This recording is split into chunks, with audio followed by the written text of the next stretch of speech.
दंडोत जी महाराज, दंडोत। आओ जी महाराज, विराज। विराजो महाराज, विराज। आप कह रहे थे पहचान लेंगे कि नहीं पहचान लेंगे, इसलिए आपके पास आए।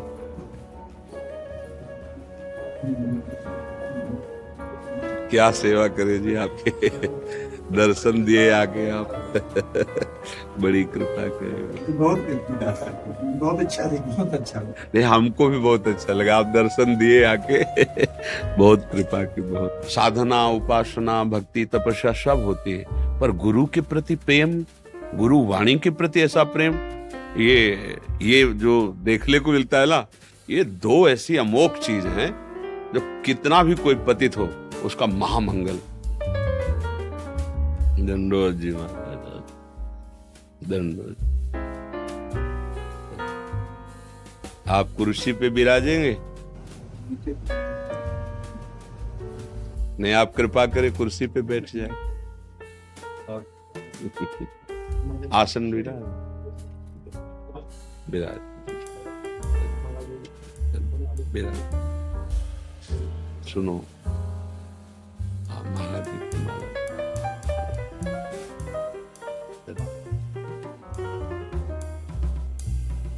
कुछ भक्तों ने आपके श्रीमुख से नाम चाहा। आम तो वृंदावन वासी, राधा उपासी, राधा राधा राधा रटते, राधा वल्लभ श्री हरिवंश। आपको जो गुरुदेव ने नाम दिया हो, पूर्ण श्रद्धा और विश्वास पूर्वक उसी का जप करो। हर नाम हमारे प्रभु का संपूर्ण बलशाली है, सब नाम समान है। बस नाम में बैठ जाओ, चिंता रूपी समुद्र से पार हो। नानक नाम जहाज है, चढ़े से उतरे पार। नाम में बैठ गया, और बात कि आगे चलकर फिर जहाज की भी जरूरत नहीं पड़ेगी। जब निरंतर नाम चलने लगेगा तो गोस्वामी तुलसीदास जी कहते, नाम लेत भव सिंधु सुखाही, करो विचार सुजन मनमाई। नाम लेते ये भव सिंधु ही खत्म हो जाएगा, पार होने की जरूरत ही नहीं पड़ेगी। आप निरंतर नाम जप करो। ये बातें सबको समझ में नहीं आएंगी, फिर भी कह रहा हूं, क्योंकि बहुत विविधता है दिमाग में। केवल नाम जपने सब कुछ हो जाएगा, लेकिन जो गुरुजनों ने, महापुरुषों ने अनुभव किया है, नाम जप करके आप देख लो। अभी आपको 51,000 का मिला जंतु, क्योंकि कीमत लगी ना, तो आपका विश्वास हो जाएगा। और फ्री मिल रहा है ना, तो आपको लगेगा कि यार बाबा जी है तो बोलते ही रहता है इसकी। लेकिन आपको सच्ची बताए, असली चीज फ्री ही मिलती है। जो असली वस्तु होती है वो फ्री होती है, क्योंकि हम सब उसके बच्चे हैं। अगर टैक्स से युक्त मिले तो मतलब है कि बनावटी है, उसमें फिर मिलावट है। अगर टैक्स से है तो मिलावट है, नहीं, हमारे मालिक की असली वस्तु फ्री मिलती है। देखो, फ्री वायु, फ्री वायु, ये भूमि, जल, जो हमारा जीवन हमारे मालिक ने फ्री किया। ऐसे फ्री कल्याण, कल्याण में कोई फीस नहीं है, परमानंद की कोई फीस नहीं है। बस तुम चाह करो तुम्हें मिल जाएगी। इसीलिए जल्दी इसको लोग ग्रहण नहीं करते। लेकिन तुमसे कह रहे राम बोलो, कृष्ण बोलो, हरि बोलो, राधा बोलो, जन्म जन्म की बिगड़ी बन जाए। मैं रोज सुनते हैं यार, ये तो सुनते ही रहते हैं, कभी काम नहीं बना, सब ऐसे ही कहते चले आए हैं। आपने कभी प्रयोग किया? कभी एकांत में बैठ कर रोए प्रभु से? एकांत में उनका चिंतन एक तार किया? 1 मिनट भी करके देख लो, 1 मिनट भी। ये हृदय की बात कहते। एक शिष्य ने बड़ी सेवा की गुरु जी की, एक जनरल आदमी से आके। उसको भाव था कि संत महात्मा आशीर्वाद दे दे तो धनी हो जाए। धन मिलना कोई बहुत बड़ी बात नहीं, बहुत छोटी बात है। ये लौकिक सब, ये थोड़े सुकृत में हो जाते हैं। तो एक दिन बहुत प्रसन्न हुए संत और कहा, बेटा मैं बहुत तुमने सेवा की, क्या चाहते हो? गुरु जी धन की आकांक्षा थी, सोचते सबसे बड़े धनी बन जाए, सबसे बड़े धनी। जाओ नहा के आओ गंगा, आज मैं तुम्हें ऐसा उपदेश करूंगा तुम सबसे बड़े धनी बन जाओगे। अब तो बड़ा पुलकित हो गया। उसने सोचा गुरुजी को हीरा जवाहरात मणि सिद्धि से निकाल के दे देंगे। आए, बैठे, वो किसी से कहना मत, बहुत गुप्त महामहिम है, राम राम जपो। उसके ऊपर जैसे मतलब आशा में पानी फिर गया हो। बोला यार मतलब बरसों की सेवा में गुरुजी ने फुसला दिया। रास्ते में गया, गुरुजी ने कहा किसी से कहना नहीं, बड़ा गुप्त बड़ा महिम। एक चरवाहे ने कहा राम राम गुरुजी की सेवा कर। बोले ये तो भी राम राम बोल रहा है गुरुजी, मतलब फुसला दिया। दूसरे दिन जब सेवा में आया तो सिद्ध पुरुष थे, उन्होंने देखा। वो बोला गुरुजी कुछ बात करना चाहते, तो बोले बाद में बात करना, जो धूली उठा के लाओ।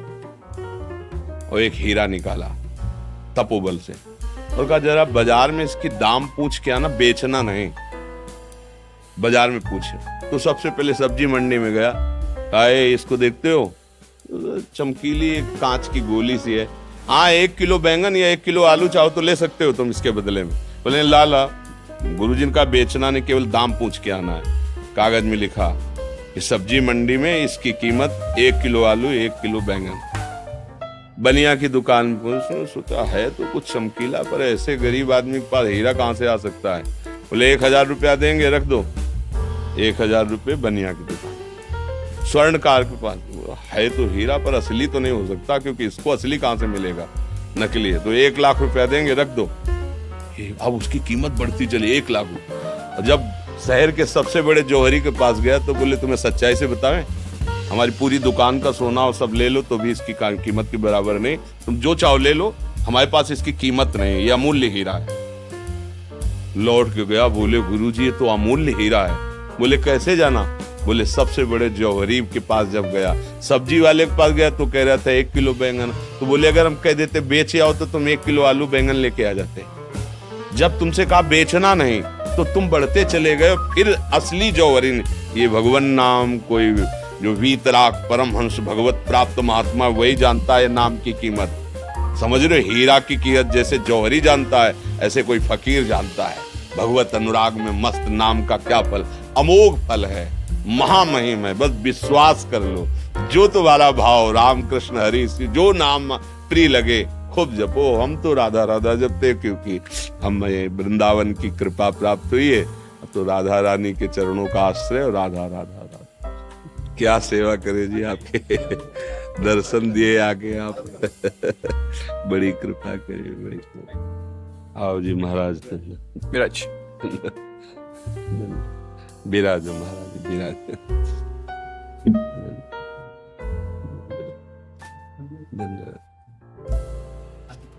आओ जी विराज, बड़ी कृपा की आप दर्शन दिए आके, बड़ी कृपा की।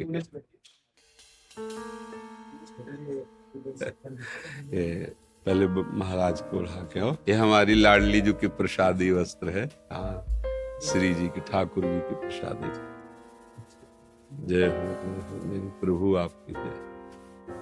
हमें बड़ा सुख मिलता है, जैसे आप लोगों के दर्शन करते हैं ना, बहुत अच्छा लगता है। क्योंकि गुरुवाणी और भगवत स्वरूप, गुरु स्वरूप, साहब स्वरूप ग्रंथ की जो भावना देखे ना, वो मतलब हृदय हमारा उसमें बलिहार हो जाता है।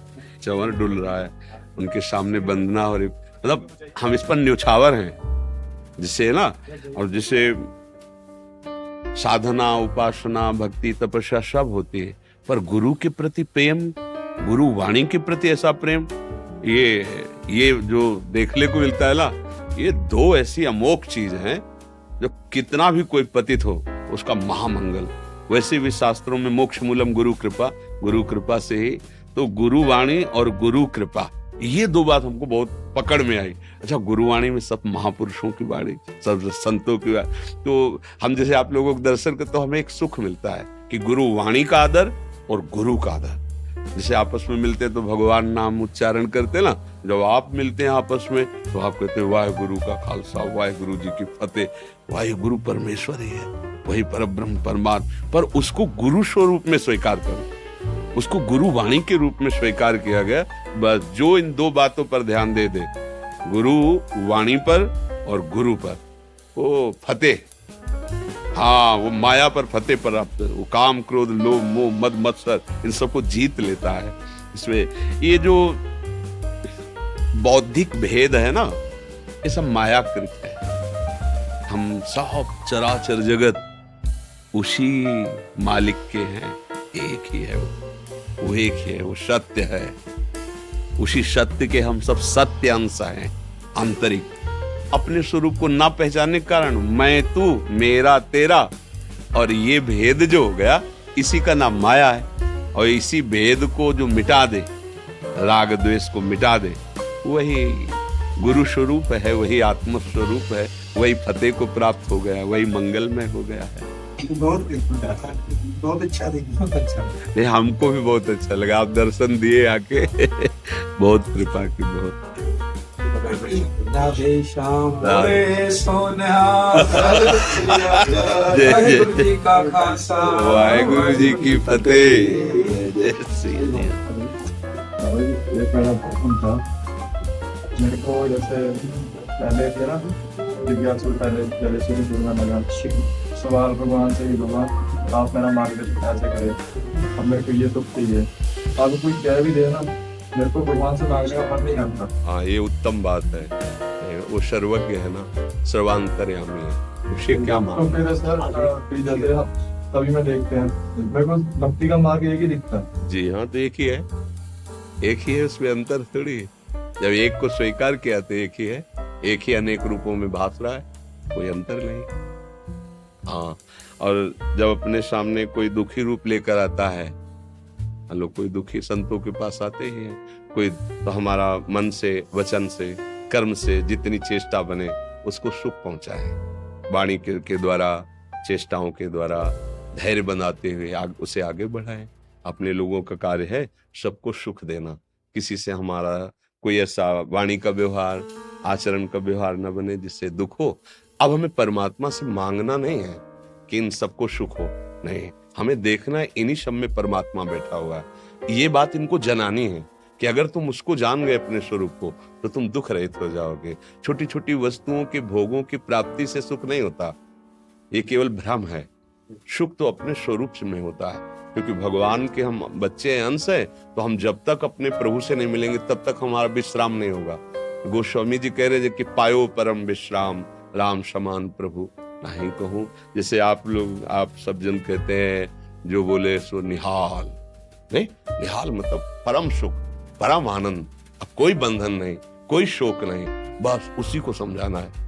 अपने लोगों का कर्तव्य जो गुरु वाणी से मिला है, जो गुरुदेव ने हमें समझाया है, हम अपनी समझ इनकी समझ में डालें, इनकी समझ को पलटे। जो समझ भोगों में प्रबल होती है वो पापाचरण करती चली जाती है, फिसलते चले जाते हैं। हमारा कोई एक भाई फिसल करके ऐसे गड्ढे में गिरे जहां से निकलना मुश्किल है, तो ये ठीक नहीं है। हम कोशिश करेंगे, हम उसके आगे झुकेंगे, उस पर हाथ जोड़ेंगे, उससे नाराज होंगे, उससे दुलार करेंगे कि वो ऐसे मार्ग में ना जाए जहां दुख पहुंचता है। बस हम प्रभु से मांगेंगे नहीं, क्योंकि मेरे ही प्रभु सब रूपों में बैठे, हमें ऐसा भाव देखना है। जैसा आपने कहा, मुझे लगता है सब एक ही भक्ति है। हाँ, एक ही प्रभु है, एक ही ईश्वर है, उसी की भाव के द्वारा अलग अलग आराधना